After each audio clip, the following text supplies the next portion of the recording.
Jai Hind students, welcome to my YouTube channel. Students, it's time to just be happy. Being angry, sad, and overthinking isn't worth it anymore. Just let things flow. So have a positive approach towards life. Actually, carrying a load of anger wastes your energy. It blocks communication. So learn to like and love people and always be positive. Today we'll be discussing a very interesting topic, and it concerns a splitting up of white light into its 7 constituent colors that you are already aware of. It's actually known as dispersion of white light. So today we'll be touching on this particular topic, right? And before we start with the actual topic of dispersion, we need to be aware of a prism, how to define a prism, right? Now when light is incident on a prism, then how it refracts, right? We will try to recollect all the rules for refraction of light, and then eventually we will discuss that when white light is incident on one face of the prism, then light after emerging from the other face of the prism tends to splits up into its 7 constituent colors, and that is what dispersion of white light is all about, right? So let's start with this very interesting session. So we'll first start with prism. So there are various types of prisms. A prism can have a square base, it can have a triangular base. So let us consider this particular prism. Suppose this is a prism having a square base, maybe like this. So basically this is the base of the prism, and this is the angle of the prism. This is the angle of the prism, right? And these are the two refracting faces. So how to define a prism?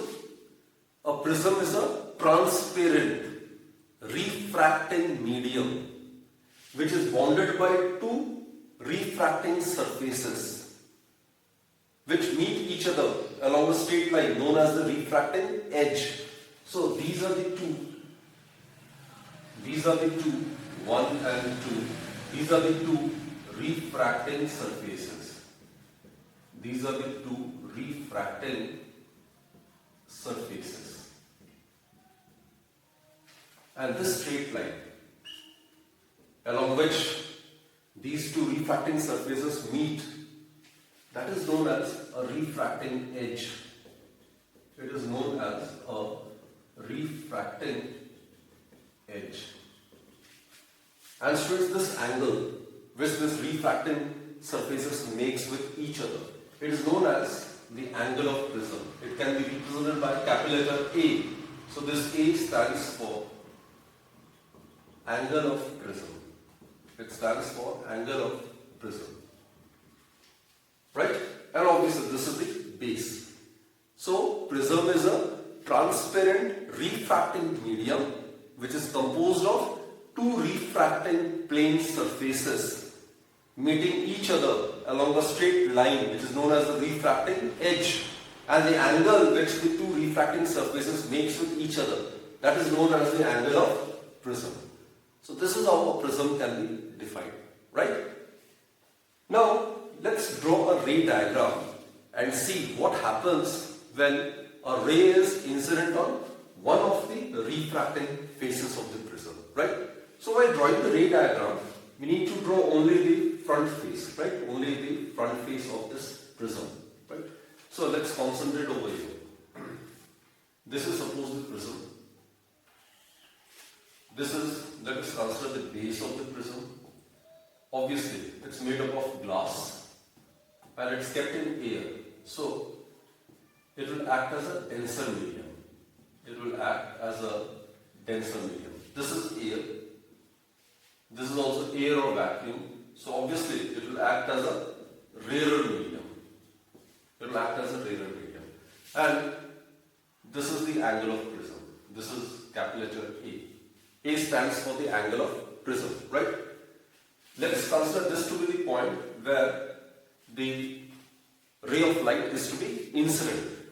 So students, anyway, just remember, whether you want to study reflection or refraction, while drawing ray diagram, at the point first draw a normal, right? That is absolutely mandatory. So let's draw the normal first. Normal means an imaginary line which is perpendicular to the surface. This is the normal. It has to be drawn by dotted lines. This is the normal. Normal means an imaginary line which is perpendicular to the surface. These are the two refracting surfaces. This is the second one, this is the first one. Suppose light is incident like this. This is the incident ray. Let us consider this to be the incident ray. Now we are aware, the angle which the incident ray makes with the normal, that is known as angle of incidence. We are already aware of it. So this is the incident ray and this is the angle which the incident ray makes with the normal. So this is known as angle of incidence. Now students, at this particular point, suppose it is point M. At this point what happens is, the ray of light travels from rarer to denser medium. So we have already studied a ray of light, or rather light, while traveling from one medium to another medium, there appears a change in its velocity. Also, there appears a bending of light. The path of the light gets changed, and that is known as refraction. So here light is traveling from rarer to denser. So it will bend towards the normal, isn't it? So it will be like this. It will bend towards the normal. This one is the refracted ray. This is refracted ray. And as you are aware, the angle which this refracted ray makes with the normal, this is the normal, it is known as angle of refraction. This is angle of refraction. I have represented it by R. Suppose it is R1. Let us consider it to be R1. At this point, the ray of light will again suffer refraction. Why? Because this ray of light now will travel from denser to rarer medium. And as per the rule, when the ray of light travels from denser to rarer medium, it will tend to bend away from the normal, right? Again, before we draw the ray diagram for the emergent ray, we need to draw normal over here, right? So let's draw the normal. It has to be drawn with the help of dotted lines. This is the normal. This is 90 degrees. This is another normal. So this angle, suppose we represent it by R2. Let us consider this angle to be represented by R2. Right? So at this point, suppose this is point N, the ray is traveling from denser to rarer. So it will bend away from the normal. This is the normal. It will bend away from the normal. This is it. This ray emerging out from the other refracting face of the prism is known as the emergent ray. It is known as the emergent ray.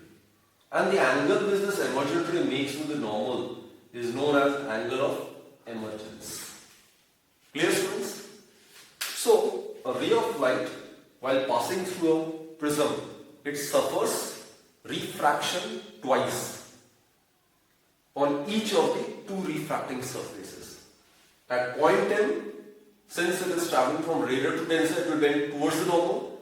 And at point N, the light is traveling from denser to rarer, so it will bend away from the normal, right? The angle which the incident ray makes with the normal, that is known as the angle of incidence.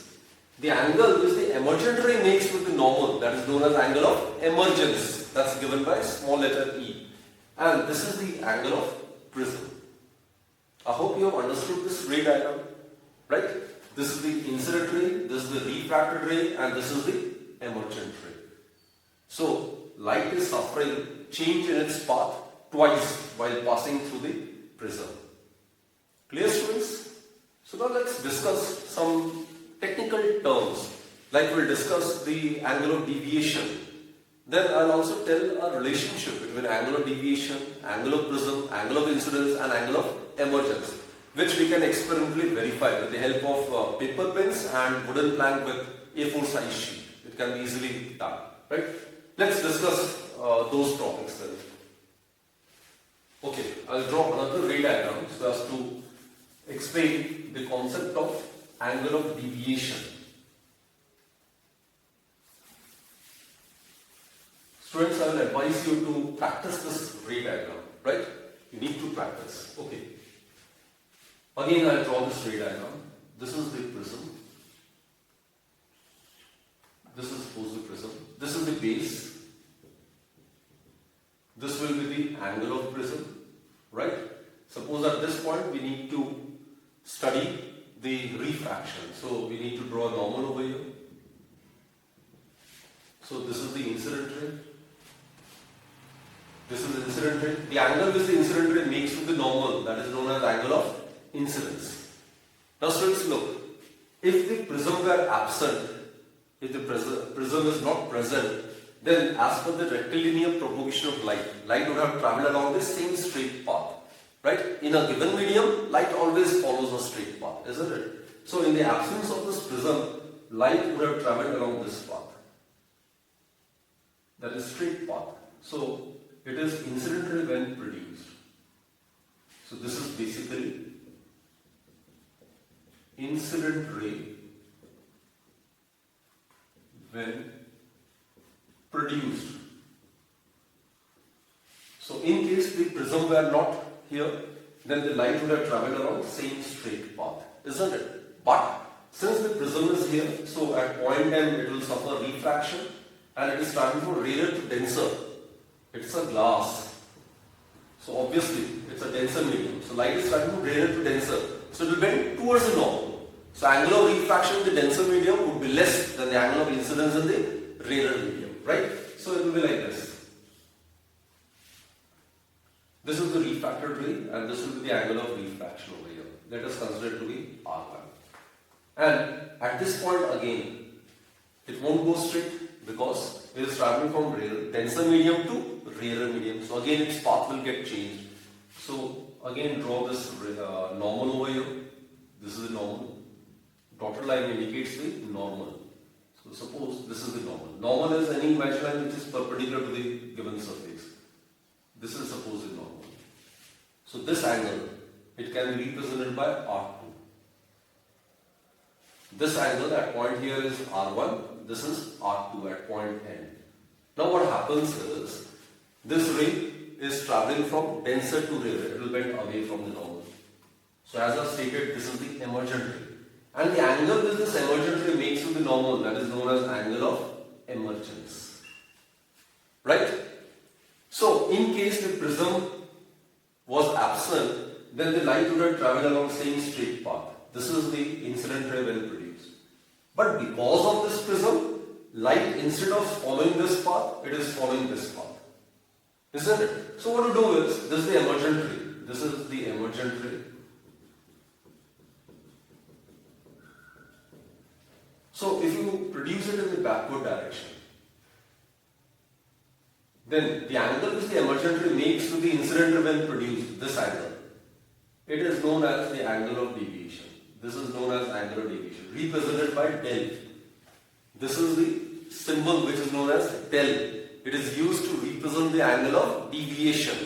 This is the angle through which light gets deviated when it is made to pass through a prism. Clear, students? So again I repeat, if the prism is considered to be absent, then the light would have travelled along this path, same straight path as per the rectilinear propagation of light. But because of this prism, the light will suffer refraction at point M and N. Right? So as a result, this is the actual path followed by the light. I will represent it by bold line. This is the incident ray. This is the refracted ray. This is the refracted ray. And this is the emergent ray.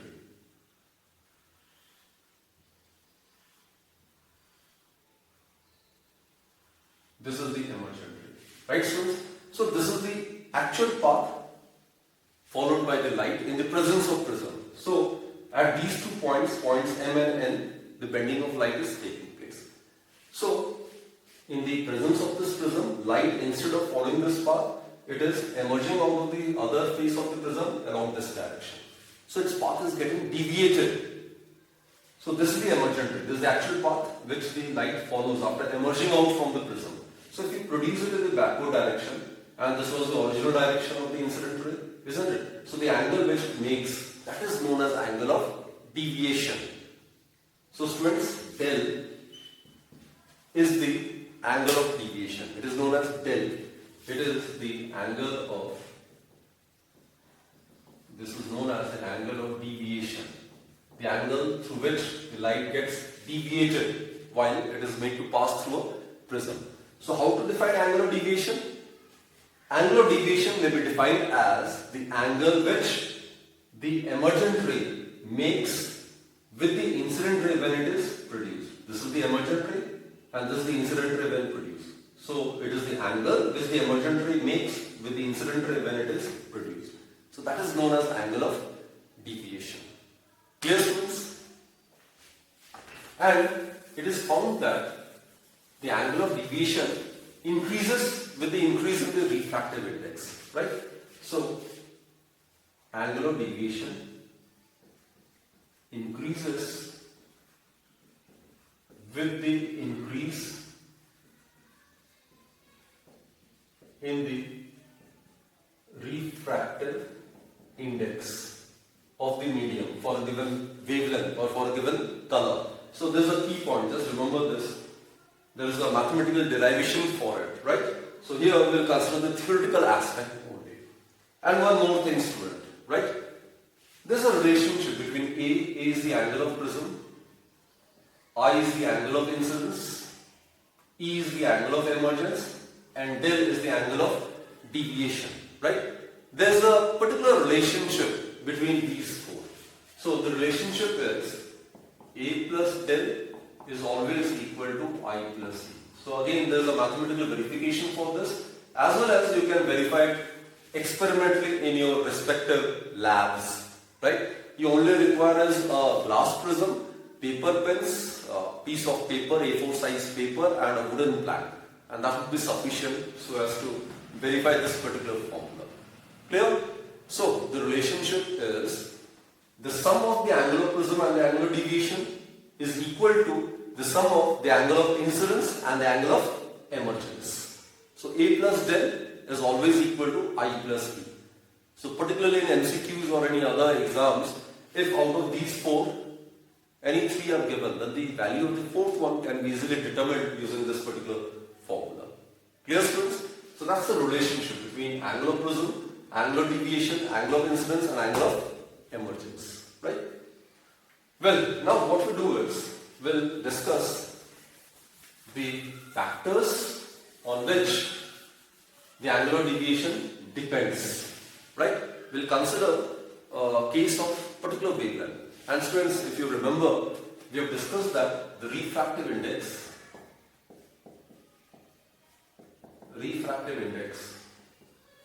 I have denoted it by mu. This is mu. So it depends upon the refractive index. It is A plus B by lambda square plus C by lambda 4. A, B and C, these are constants. These are constants. So basically, this is considered a monochromatic light, right? Monochromatic means having single wavelength. So, for red color, the wavelength is different. Accordingly, the same glass will have different refractive index for different colors. For red light, the prism will offer a particular value of refractive index. For blue light or for orange or for violet color, the same prism, same material of the prism will have different refractive index for that particular color. So what I mean to say is that, earlier also we have discussed it, the refractive index of a medium depends upon the wavelength. For different colors or different wavelengths, the refractive index of a given material is different as per this relationship. It is also known as Cauchy's relationship. It is known as Cauchy's relation. So what I mean to say is that we are aware of the visible spectrum. It is Vibgyor, right? So it is arranged in a particular sequential manner. The wavelength of red color is maximum, while that of violet color is minimum. It's arranged in this particular manner, Vibgyor. violet, indigo, blue, green, yellow, orange and red. It is the visible spectrum. It is the only part of the spectrum that is visible to us. Clear, students? So red color, it possesses maximum wavelength. Violet, it possesses minimum wavelength. So different colors have got different wavelength, and therefore different wavelength means different refractive index being offered by the same material of the glass prism. Clear, students? So here, since lambda r is greater than lambda v, r is red, v is violet, right? It's pretty clear. Therefore, it's inversely proportional actually. With the increase in lambda, mu will decrease. Therefore, refractive index for red would be less than refractive index for violet. Clear? Therefore, this glass prism will offer large refractive index for violet color and will offer minimum refractive index for red color. Which further implies that, look, angular deviation as stated, it increases with the increase in the refractive index. So refractive index for violet color is maximum. Therefore, angular deviation for violet color would be maximum, while angular deviation for the red color would be minimum. Clear, students? This is the reason why different colors while passing through the same prism will get deviated through different amounts. And which color will suffer maximum deviation? It is the violet color which will suffer maximum deviation. And students, which color will suffer minimum deviation? Red color will suffer minimum deviation. Right? So when white light, which is composed of 7 constituent colors, is made to pass or is incident on one refracting face of a prism, then what happens is, due to the different wavelengths of its constituent colors, what happens is different colors, different wavelengths get refracted or deviated through different amounts. As a result of which, the white color gets split up into its 7 constituent colors. All colors suffering different deviations. Violet color suffering maximum deviation, red color suffering minimum deviation. So this splitting of white light into its 7 constituent colors when it is made to pass through a prism is known as dispersion of light. Right? Let me explain this phenomenon with the help of this particular diagram. So again, this ray diagram which I am going to draw now is very, very important. So do practice. Observe me very carefully, students. Right? So this is the prism. Consider a small angular prism. Means the value of A is small. This is the prism. It will act as a denser medium, obviously. This is the base. As I told you, these are the 2 refracting surfaces. This is the base. This is known as the angular prism, right? So white light is incident over it. This is the white light. I am indicating it with the help of bold line because of the fact that it is composed of 7 constituent colors. So let us consider this to be white light. So white light is incident on one face, refracting face of the prism. So here what happens is, it will get refracted, its path will get deviated. So here itself, it gets split up into its 7 constituent colors. So this is first one, second, third, fourth, fifth, sixth and seventh. And here again, rays travel from denser to rarer, so it will bend away from the normal. So ray of light while emerging out of the second refracting face of the prism will tend to bend away from the normal. So this is it. So the bending of light will take place twice, one at this particular point and the other at this particular point, right? So it will be like this. You need to show the bending of light.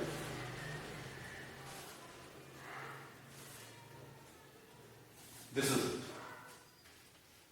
If a screen is placed over here, suppose a screen is placed over here, so this will be the violet color, this will be indigo, this will be blue, this will be green, this will be yellow, this will be orange, and this one will be red.